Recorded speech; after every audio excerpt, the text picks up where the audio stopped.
Astaghfirullah.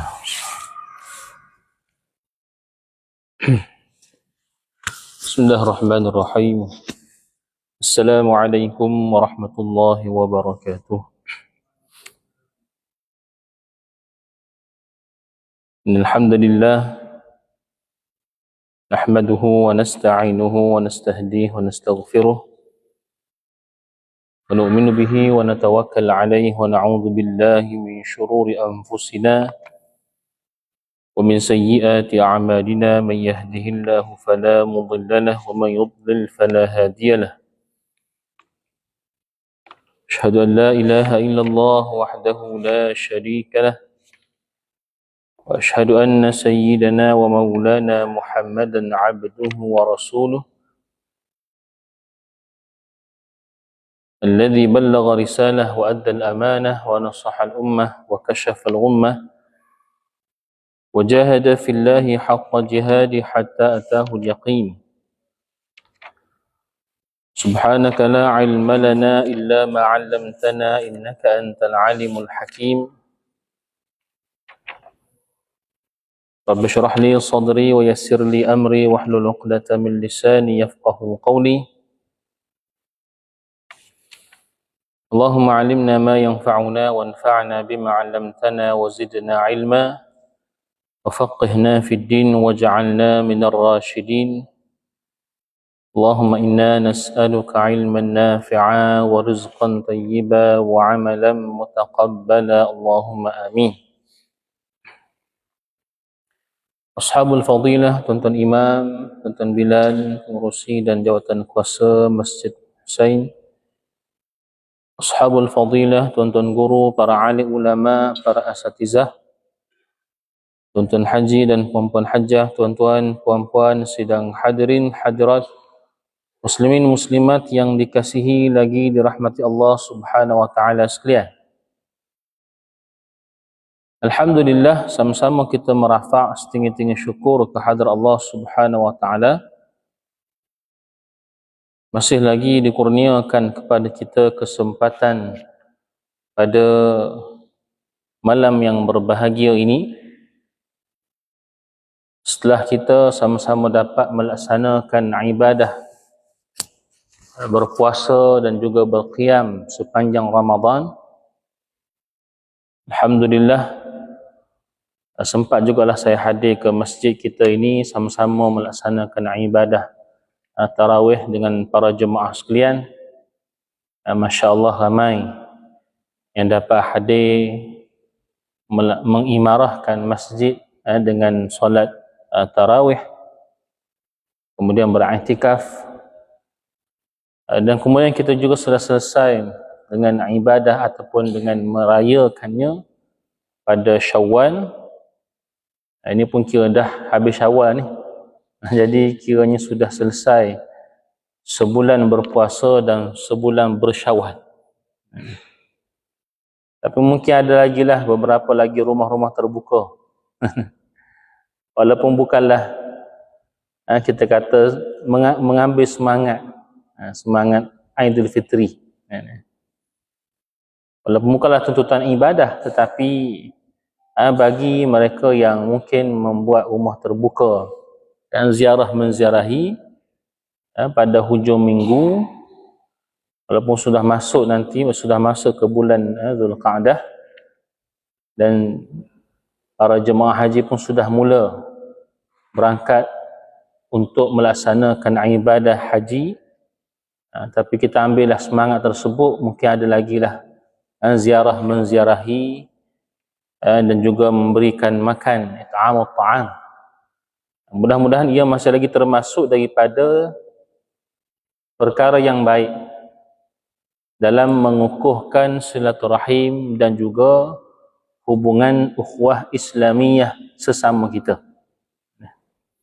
Ala kulli hal, kita juga sentiasa berdoa sebagaimana sebahagian amalan salafus salih yang berdoa agar seluruh ibadah sepanjang Ramadan diterima, daripada puasa kita, qiyam kita, sedekah kita, doa kita. Kita mohon Allah Ta'ala terima seluruh ibadah kita sepanjang Ramadan, dan kita mohon pada bulan-bulan yang seterusnya. Dan sebahagian salaf mengambil masa 6 bulan. Habis Ramadan, 6 bulan seterusnya ialah berdoa agar Allah menerima ibadahnya di bulan Ramadan. Dan 6 bulan seterusnya pula mereka berdoa supaya bertemu kembali dengan Ramadan Al-Mubarak. Tuan-tuan sedang hadirin sekalian, alhamdulillah kita masih lagi menyambung perbincangan kita di dalam meneliti cabang-cabang iman berdasarkan kepada karya Al-Imam Al-Qazwini Asy-Syafi'i rahimahullahu ta'ala, Mukhtasar Syu'ab Iman Al-Baihaqi, ataupun terjemahannya 77 cabang iman menurut Al-Quran dan Hadis.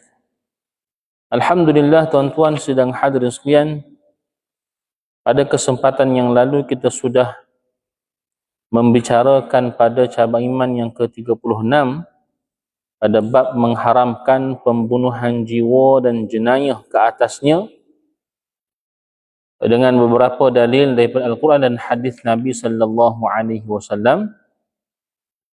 Kemudian kita juga masuk kepada perbincangan cabang iman yang ke-37, itulah mengharamkan dosa kemaluan dan kewajipan memelihara maruah. Cuma ada sedikitlah perbincangan dalam bab ni yang belum kita selesaikan.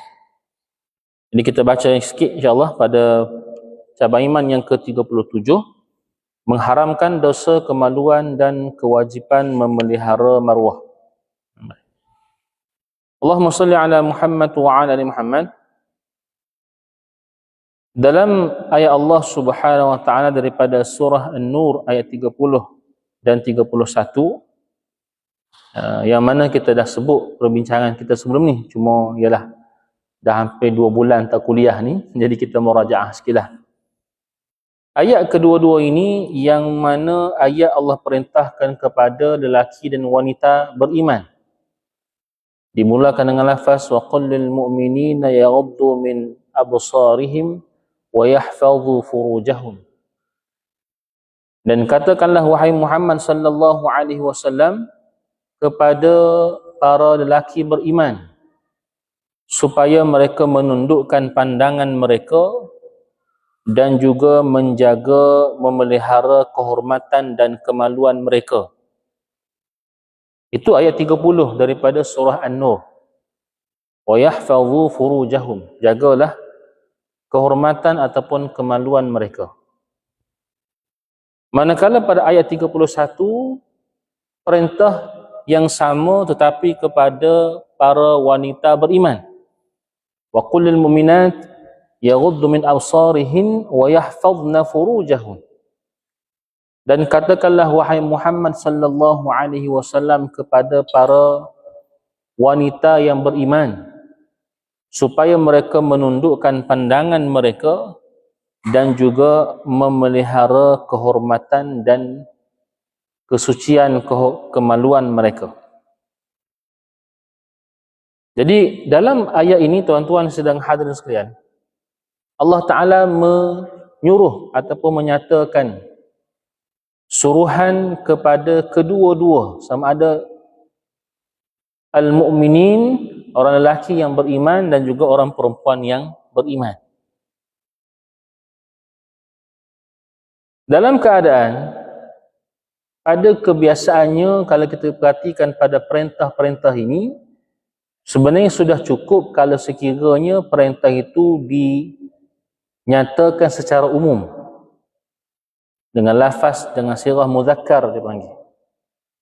Contohnya Allah kata aqimus salah, dirikanlah solat.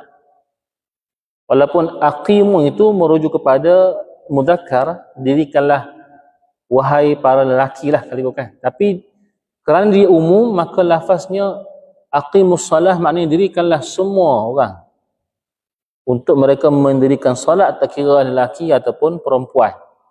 Jadi suruhan tu umum. Wa atuz zakah juga suruhan tu umum. Boleh sahaja disebutkan dengan lafaz yang umum. Pada ayat ini wa yahfazu furujahum, jagalah kehormatan kamu semua, sama ada lelaki ataupun perempuan. Tetapi dalam perkara ini Allah tekankan kedua-duanya, kepada lelaki dan juga kepada perempuan yang beriman, yang mana mengikut kepada setiap perintah-perintah Allah dan juga menjauhi larangan-larangan Allah. Antara hikmahnya kerana nak memberikan penekanan kepada kedua-duanya. Walaupun kalau sebut satu pun dah mewakili semua, tapi kenapa diasingkan perintah ini walaupun kedua-dua perintahnya sama? Iaitulah ayat 30 Allah kata lelaki tundukkan pandangan, jagalah kemaluan. Ayat 31 tundukkanlah pandangan dan jagalah kemaluan wahai para wanita. Suruhan dia sama, tapi diasingkan pada dua ayat yang berbeza. Kerana nak memberikan penekanan pentingnya bagi setiap yang beriman, lelaki dan perempuan, menjaga anggota mata mereka, yang mana mata inilah yang boleh menyebabkan banyaknya kefasadan dan kerosakan berlaku. Kalau kita buka dalam buku-buku tasawuf sebagai contoh, antara yang paling asas ialah kitab Penawar Bagi Hati lah, yang saya kira tuan-tuan semua dah biasa dengan kitab tersebut. Bagaimana Syekh Abdul Qadir Al-Mandini rahimahullahu ta'ala sebut peranan mata ini, yang mana daripada mata ini yang boleh merosakkan anggota-anggota yang lain. Termasuklah yang riwayat mengatakan mata itu merupakan punca kepada sahmun min sihami syaitan, daripada panahan-panahan beracun syaitan yang masuk melalui mata, yang akan merosakkan hati manusia dengan sebab tidak menjaga pada mata dia. Bila mana lelaki dan perempuan bertemu, pertemuan itu akan mula, mana dia tengok dia menjadi satu pertemuan bila mana adanya saling lihat, an-nazrah, melihat. Selepas melihat, ibtasam, dia akan senyum. Daripada tengok, melihat, dia akan senyum. Nazratun ibtasamun fasalamun, kemudian daripada dia lihat, kemudian dia senyum, lepas senyum dia bagi salam. Dia pun buat ayat Assalamualaikum. Tak jawab berdosa, dia kata. Ini dah mula ayat mengorak, dia panggil. Lepas dia bagi salam, fakalamun, dia akan bercakap. Lepas bercakap, kemudian dia akan famau'idun, buat janji, nak jumpa, nak dating. Lepas tu faliqa'un, berlakulah pertemuan. Maka daripada pertemuan akhirnya berlakulah perbuatan yang haram, na'udzubillah. Bermula pada mana? An-nazrah, daripada penglihatan yang tidak dijaga. Sebab itu kalau kita perhatikan perintah zina itu, ada ayat Allah kata jangan kamu melakukan zina, ada ayat Allah kata jangan kamu dekati zina. Wala yaznun, jangan kamu berzina. Ada ayat Allah kata wala taqrabuz zina, jangan kamu mendekati perbuatan zina. Kerana kedua-duanya ini pasti membawa kepada kerosakan yang berpanjangan. Bukan hanya dilarang pada perbuatan maksiat zina itu, tapi jalan-jalan yang menghampirinya juga dihalang oleh syarak. Sebab apa? Jalan inilah yang akhirnya menyebabkan berlakulah perbuatan maksiat tersebut. Maka disuruh kepada lelaki dan wanita beriman, walaupun kita ni katalah kita ada iman yang kuat, tapi kena jaga pandangan mata, kerana mata ini boleh menyebabkan iman itu turun. Jagalah pandangan. Maka Allah kata yaghuddu min absarihim, tundukkan pandangan. Ghaddul basar. Makna tunduk pandangan ni, satu, kita boleh kata tunduk secara fizikal lah. tunduk, tak tengok. Yang kedua, ia juga membawa maksud mengawal pandangan supaya tidak menjadi pandangan yang bersyahwat. Contohnya mungkin kita ada urusan dengan wanita yang bukan mahram, urusan di pejabat ke, urusan apa-apalah yang melibatkan urusan kerja ke, maka melihat dia mesti dengan penglihatan yang biasa sahaja dan tidak perlu penglihatan yang lama, sekadar yang mengikut kepada keperluan tertentu. Kenapa ni ikut perintah Allah? Kebanyakan isu-isu krisis yang berlaku melibatkan orang ketiga dan seumpamanya di pejabat dan juga ialah tempat kerja itu, dia bermula dengan pandangan yang tidak dijaga. Dan perintah jaga pandangan ni bukan, kita kata bukan ringkas, bukan sipi-sipi, bukan kecil. Ia perintah yang telah dijelaskan dalam surah An-Nur. Tapi malangnya ada orang dia mengkesampingkan benda ni dan merasakan tidak ada apa-apa masalah. Ia lupa perintah ini datang daripada Allah Subhanahu Wa Taala. Jadi jaga pandangan ni jangan dipandang remeh. Guru-guru kami para ahli ulama sangat menekankan perkara ini. Ya, terutama kadang-kadang ada setengah guru kami ni ialah ada wartawan jumpa, ada mungkin muslimat, jemaah jumpa sebagainya, pun tetap menjaga pandangan.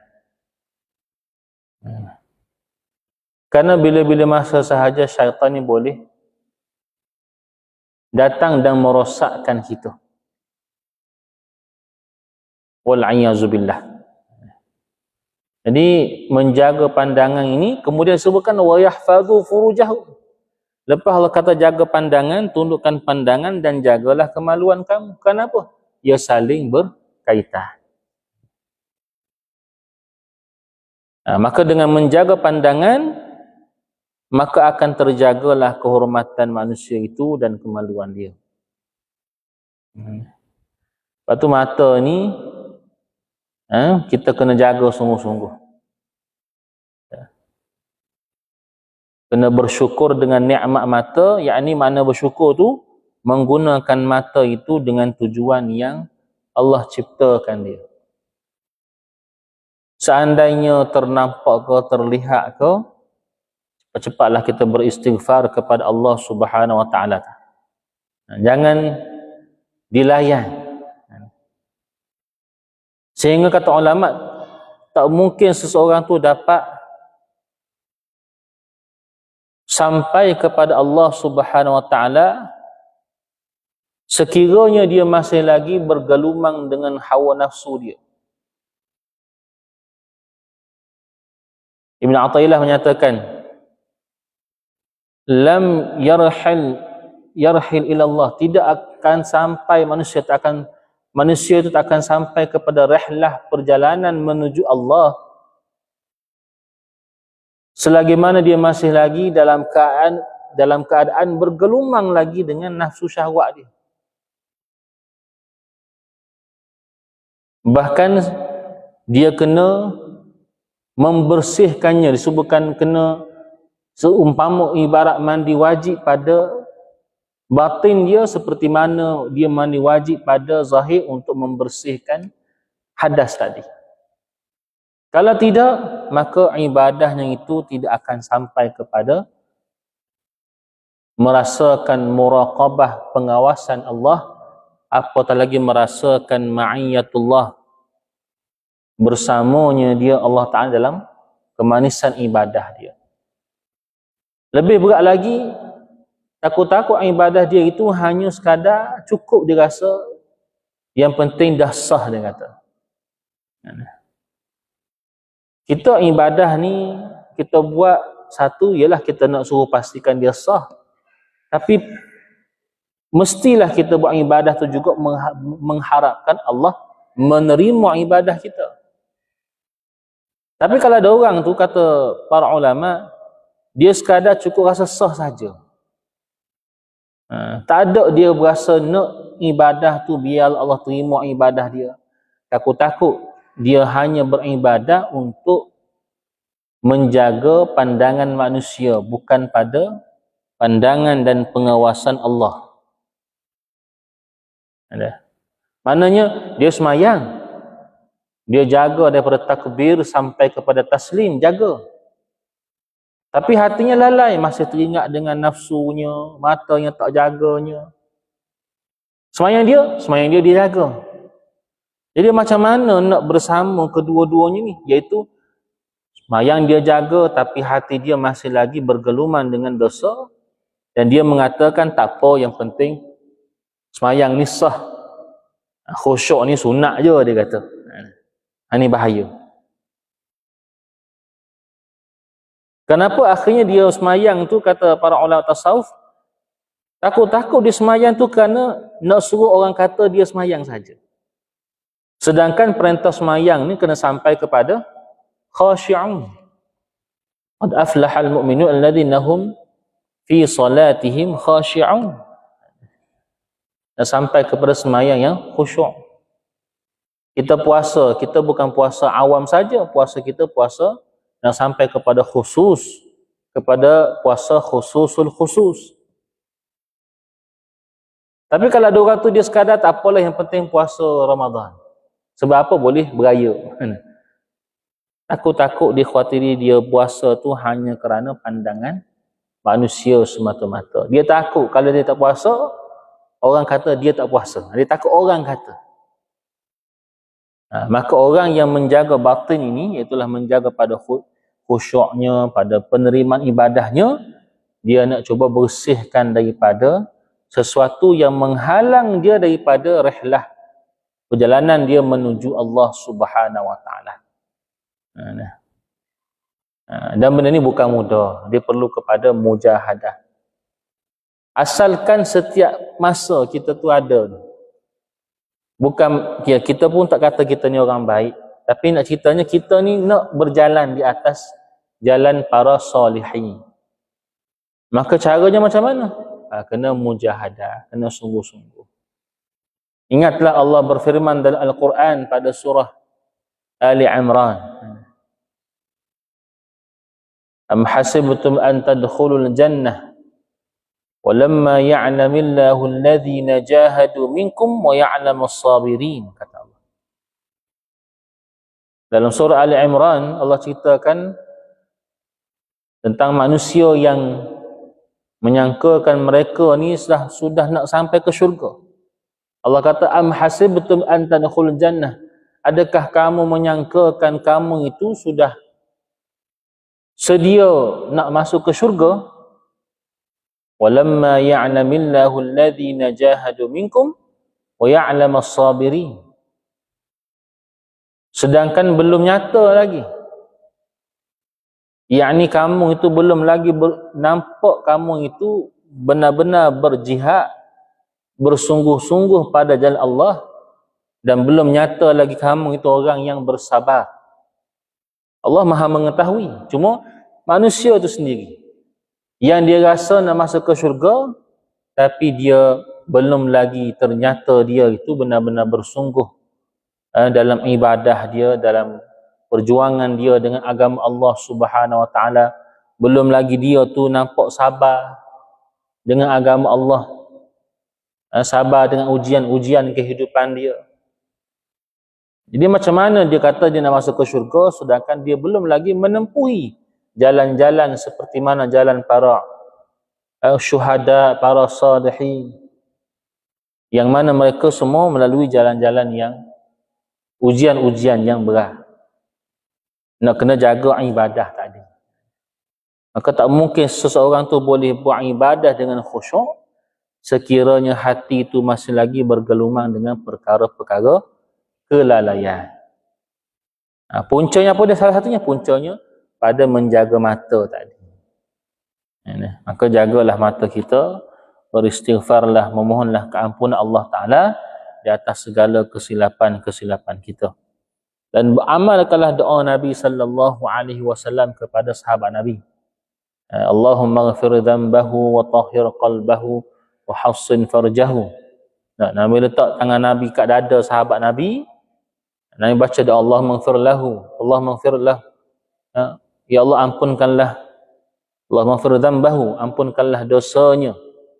Wa tahhir qalbahu, sucikanlah hatinya. Wa hassin farjahu, jagalah kehormatan dan kemaluan dia. Jadi kita bersamalah letak kat dada kita baca doa. Allahumma ghafir dhanbi, ya Allah ampunkan dosaku ya Allah. Wa tahhir qalbi, sucikanlah hatiku. Wa hassin farji, peliharalah kehormatan dan kemaluanku daripada perbuatan-perbuatan yang haram. Dan ia merupakan salah satu daripada perbuatan yang mana kalau manusia jauh daripada zina ini, ia merupakan golongan yang termasuk daripada 7 golongan yang mendapat naungan Allah Subhanahu wa taala. Kita pernah sebut sebelum ni dalam hadis yang Nabi berkata 7 golongan tu tak? Sab'atun yudhilluhumullahu fi dhillihi yauma la dhilla illa dhilluh. 7 golongan yang mendapat naungan Allah pada hari tiada naungan melainkan naungan Allah. Dalam 7 golongan itu, satu golongan Allah sebut golongan yang dia bukan buat amal, tapi dia menjauhi maksiat. Hak lain semua cerita pasal amal.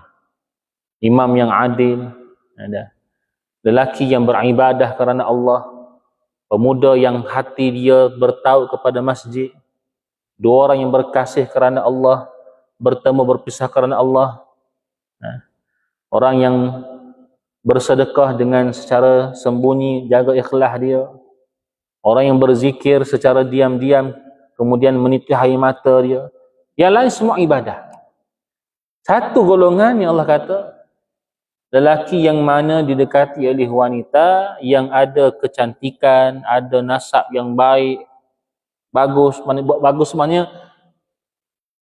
cantiknya, hartanya ada belaka. Begitu. Tapi mengajak dia melakukan perbuatan yang haram, maka dia mengatakan inni akhafullah, sesungguhnya aku takut kepada Allah Subhanahu wa taala. Kalau dia buat pun mungkin orang tak tahu. Dan yang didatanginya pula seorang perempuan yang ada kecantikan. Bukan mudah manusia boleh terselamat daripada fitnah itu. Maka orang beriman ketika itu mengatakan inni akhafullah, aku takut kepada Allah.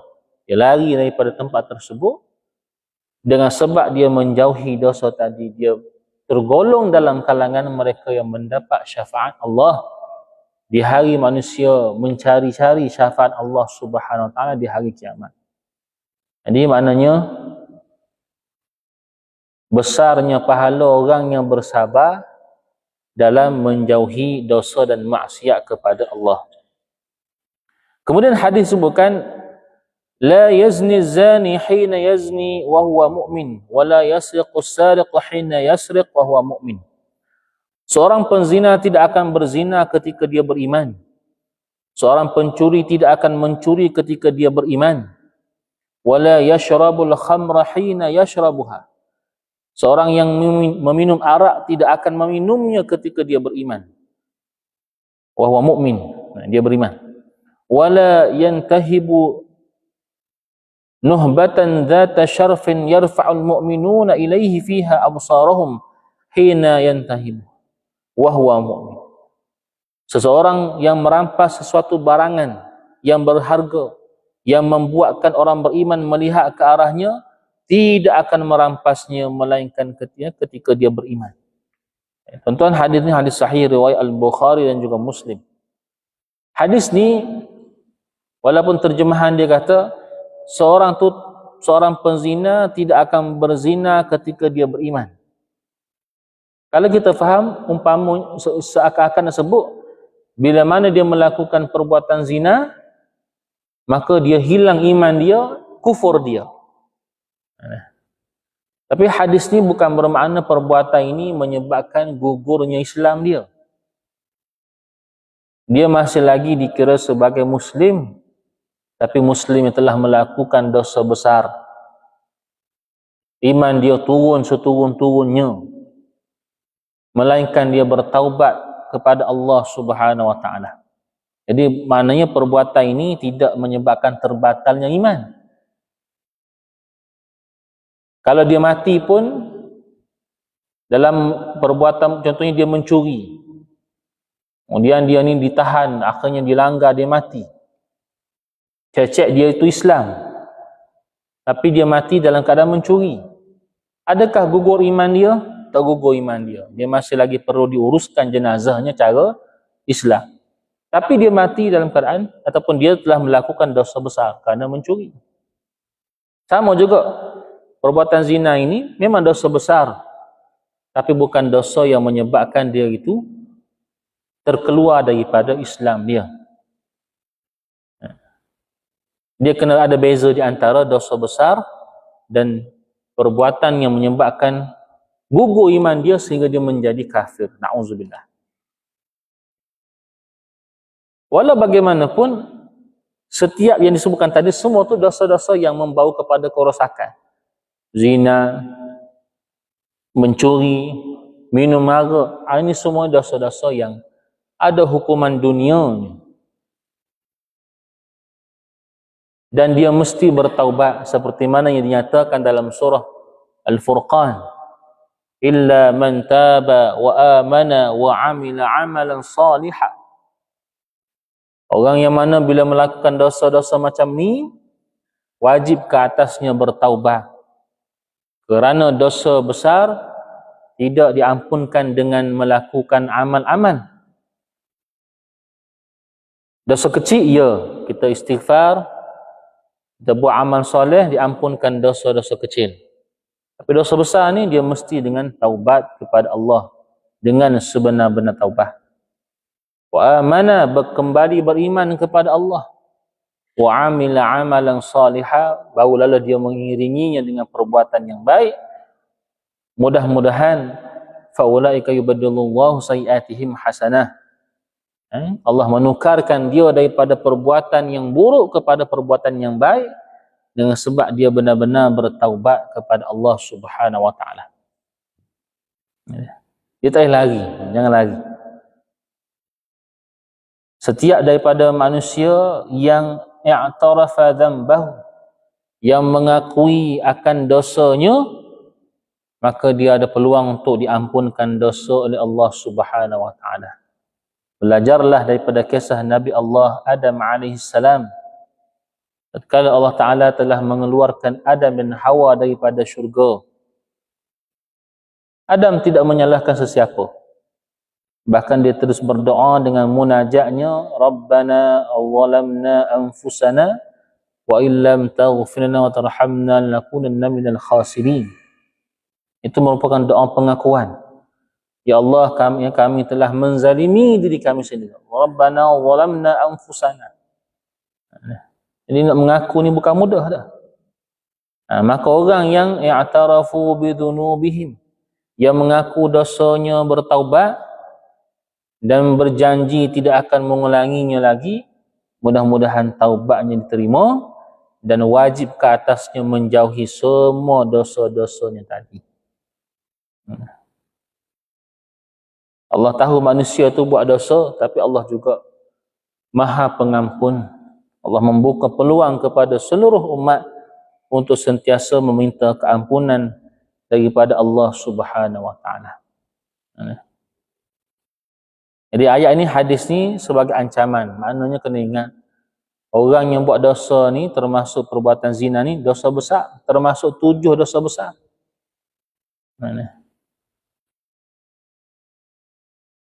Dan dia mesti bertaubat. Dia mesti menjalani hukumannya. Mudah-mudahan dengan sebab dia ikhlas bertaubat tu, Allah selamatkan dia dunia akhirat. Jangan lari daripada bertaubat kepada Allah. Baik. Seterusnya, cabang iman ke-38, menahan tangan daripada harta tertentu. Menahan tangan daripada harta tertentu. Jadi kita masuk pula bab lain sikit. Iaitu masih lagi dalam bab menahan dosa lagi. Yang tadi menahan dosa kehormatan dan kemaluan. Kerana ia melibatkan dosa besar. Satu lagi menahan tangan, yakni menahan diri daripada memakan harta yang haram. Termasuk dalam kategori ini ialah pengharaman mencuri, merompak, makan rasuah, memakan harta yang tidak dibenarkan oleh syarak. Seperti mana Allah berfirman dalam surah Al-Baqarah ayat 188, "Wala ta'kulu amwalakum bainakum bil batil." Janganlah kamu makan harta orang lain di antara kamu dengan jalan yang batil, yakni jalan yang salah. Dalam surah An-Nisa ayat 160 Allah berfirman, "Fabidhulmin minal ladzina hadu harramna 'alaihim thayyibatin uhillat lahum wa bisaddihim 'an sabilillahi katsira wa akhdhihim ar-riba wa qad nuhu 'anhu wa aklihim amwalan nasi bil batil." Maka disebabkan kezaliman orang Yahudi, kami haramkan ke atas mereka makanan yang baik-baik yang pernah dihalalkan bagi mereka, dan disebabkan mereka banyak menghalang manusia daripada jalan Allah, juga disebabkan mereka mengambil riba padahal mereka telah dilarang melakukannya, dan disebabkan mereka memakan harta orang dengan jalan yang salah. Tuan-tuan sedang hadirin sekalian, kita cerita dalam bab tentang menahan tangan ini kerana simbol tangan ni, kerana tangan ni lah penyebab kepada manusia itu mengambil harta yang haram. Dengan tangan tu lah kadang-kadang dia terima sesuatu sama ada rasuah. Dengan tangan tu lah dia mencuri. Dengan tangan tu lah dia sign kontrak-kontrak yang berasaskan riba. Dengan tangan itulah dia mungkin berjudi. Maka disebutkan simbol tangan tu kerana tangan itulah yang menyebabkan harta-harta yang syubhah lagi haram masuk ke dalam diri dan rumah mereka. Maka jelas dalam Quran sebut larangan supaya jangan ambil sesuatu harta di antara kamu dengan jalan yang salah, dengan jalan yang haram. Islam bukan menghalang kita daripada menjadi kaya. Bahkan ada hadis yang Nabi ajar kita berdoa dengan doa, Allahumma inni as'alukal huda wat tuqa wal afaf wal ghina. Ya Allah, berikanlah kepada kami, berikanlah kepada saya al-huda, hidayah, wattuqa, ketakwaan, wal afaf, sifat budi yang baik, wal ghina, kekayaan. Jadi Nabi, ada hadis Nabi anjurkan kita berdoa dengan doa minta kebaikan pada diri kita, dapat kekayaan. Minta supaya kita ini diberikan kecukupan harta. Ada doa dia. Tapi doa Nabi itu kan pelbagai ya. Kalau kita nak buka ke semuanya, memang doa Nabi ni banyak. Cuma salah satunya ialah doa minta kepada diberikan harta yang baik. Ada juga doa Nabi yang kita mungkin tak mampu nak amalkan. Salah satu apa dia? Doa Nabi kata, hidupkan kami dalam keadaan miskin. Allahumma ahyini miskinan wa amitni miskinah. Ya Allah, hidupkan aku dengan kemiskinan dan matikan aku dalam kemiskinan. Tuan-tuan nak amal ke doa ni? Doa ni sahih. Dan dia kata, wahsyurni, himpunkan saya dalam kalangan orang-orang yang miskin. Saya ketika bacakan doa ni kepada jemaah, jemaah kata tak boleh baca ustaz doa ni. Sebabnya ialah siapa rasa nak ditimpa dengan kemiskinan. Tapi kata ulama, bila menghuraikan hadis ni, Bukan maknanya kita kata minta supaya ditimpa kemiskinan. Tapi doa ni kata ulama nak mengajar kita tawaduk. Tawaduk supaya apa jua harta rezeki kita dapat, kita rasa cukup. Banyak ke sikit ke, biarlah kita ni berpada-pada dengan rezeki harta, tidak takabur. Jadi hadis ataupun doa tu menyuruh kepada sikap tawaduk dan tidak meninggi diri dengan manusia. Walaupun hakikatnya kita tahu baginda wafat dalam keadaan memang tidak ada harta. Bahkan ada sahabat Nabi yang wafat dalam keadaan ada meninggalkan hutang yang perlu diselesaikan kemudian. Tapi itu kata guru kami, itu makam mereka lah, makam para sahabat yang tidak ada keinginan langsung pada hartanya. Namun kalau kita rasa nak harta yang baik, ia dibenarkan. Dalam hadis Nabi mengatakan sebaik-baik harta yang baik berada pada orang yang baik.